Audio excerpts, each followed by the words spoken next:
جب اللہ کسی سے ناراض ہوتا ہے تو اس کا لباس اتر جاتا ہے. تو لباس کا مختصر ہوتے چلے جانا یہ کوئی دلیل اس بات کی نہیں ہے کہ یہ بندہ ترقی یافتہ ہو گیا ہے، بلکہ یہ اس بات کی دلیل ہے کہ اللہ اس سے ناراض ہو رہا ہے، اس کا لباس سکڑتا چلا جا رہا ہے. تو لباس کا مکمل ہونا، تینوں مقاصد لباس کے نصیب ہوں. سب سے پہلا مقصد لباس کا پردہ ہے. دوسرا مقصد لباس کا گرمی اور سردی کے اثرات سے بچنا ہے. تیسرا مقصد لباس کا زینت ہے. یہ تین مقصد ہیں لباس کے. پہلا مقصد پردہ، پردے کی چیزوں کو چھپانا، جن کا پردہ میرے رب نے رکھا ہوا ہے. دیکھو اللہ نے حضرت انسان کو شعور دیا، اس لیے اس کو پردہ کرنا پڑتا ہے.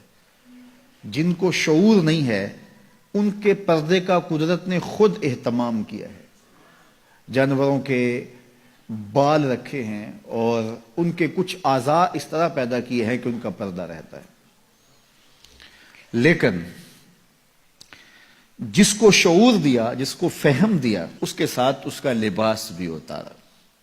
اور شرم اور حیا جب ہوتی ہے تو لباس کا اترنا طبیعت پہ شاک گزرتا ہے. اگر اعضائے بدنیہ کا اظہار ہو لباس سے تو پھر لباس کا یہ بنیادی مقصد تھا تو یہ بھی پورا نہیں ہوگا.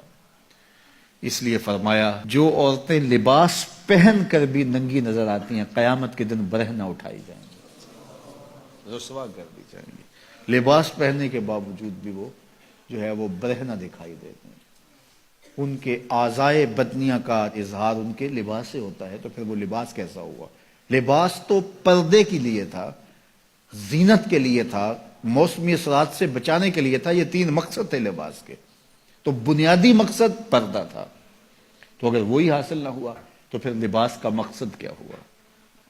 تو یہ بات ذہن میں رکھیے گا کہ جب کسی بھی معاشرت میں ان کا لباس سمٹتا ہے تو پھر معاشرے کے اندر جو ہے وہ بے حیائی پھیلتی. آج کل یہ شارٹس پہننے کی عادت ہو گئی ہے اور اس میں یہ گھٹنے بھی ننگے ہوتے ہیں، جبکہ گھٹنا شامل ہے آپ کے پردے میں، آپ کے سطر میں. مرد کا سطر گھٹنے سے لے کے ناف تک ہے. اگر کسی مجبوری سے یا کسی وجہ سے وہ کوئی ایسا لباس پہنتا بھی ہے تو وہ اپنے گھٹنوں کو ننگا نہیں رکھے گا اور ننگا نہیں ہونے دے گا.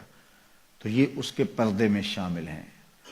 تو قوموں کا بے لباس ہونا یہ قوموں کی تہذیب کا پتہ دیتا ہے.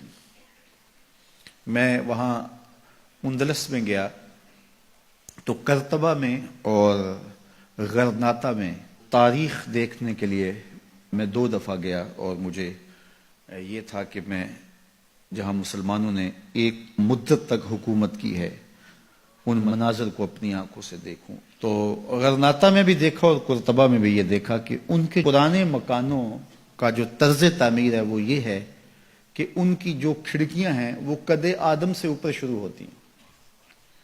یعنی ہمارے ہاں تو وہ آج کل یہ نیا جو طرز تعمیر آیا ہے کچھ عرصے سے کہ 4 فٹ کی گلی ہم اطراف میں چھوڑتے ہیں اور دیوار اوپر کر کے تو کھڑکیاں نیچے تک لے جاتے ہیں تو تاکہ ہوا کی گزرگاہ آسان ہو.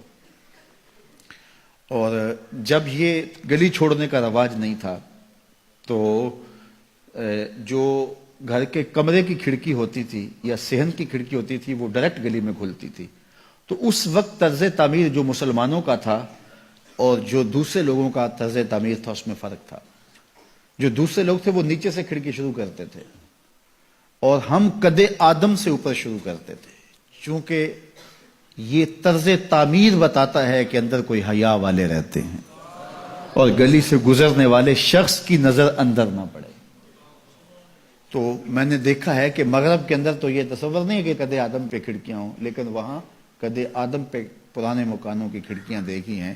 تو یہ طرز تعمیر بتاتا ہے کہ مسلمانوں کے خمیر میں حیا رکھا ہے. میرے حضور نے سچ کہا تھا جب ایمان آتا ہے تو حیا آتا ہے، جب حیا رخصت ہوتا ہے تو ایمان بھی رخصت ہو جاتا ہے.